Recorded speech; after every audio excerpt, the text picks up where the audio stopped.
Un homme dont la présence était immense, intense, un être remarquable d'une beauté distinguée, d'une grande patience, d'une extrême indulgence. Il était le plus magnifique, le plus parfait. Un charisme l'emplissait lorsqu'il se taisait. Son degré se manifestait lorsqu'il parlait. Sa parole était belle, d'une grande acuité, d'une rivière de joyaux, ses mots avaient l'aspect. Entouré de compagnons le suivant de près, l'écoutant attentionné quand il s'exprimait, il se précipitait quand il leur ordonnait. Il connaissait la vraie valeur du messager, bien servi et bien entouré.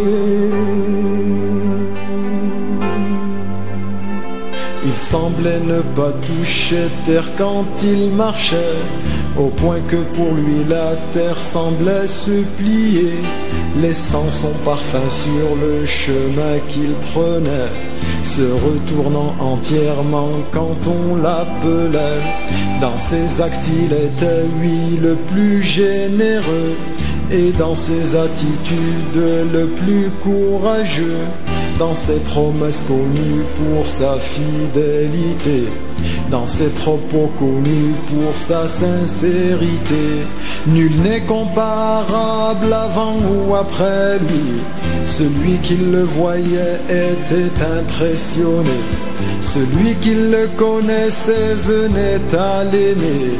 Une intense magnificence émanait de lui. Nul ne sera jamais comme lui. Son parfum était certes le meilleur qui soit, ses mains beaucoup plus douces que la meilleure des soies. Sa fréquentation était la plus désirée, vu de loin le plus élégant, le plus parfait, le plus magnifique vu de près.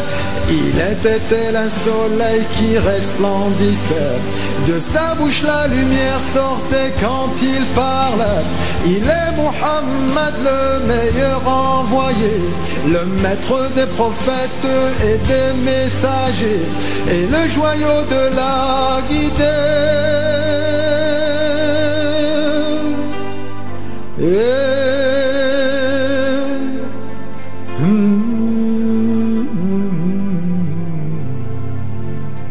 Un homme dont la présence était immense, intense, un être remarquable, d'une beauté distinguée, d'une grande patience, d'une extrême indulgence. Il était le plus magnifique, le plus parfait.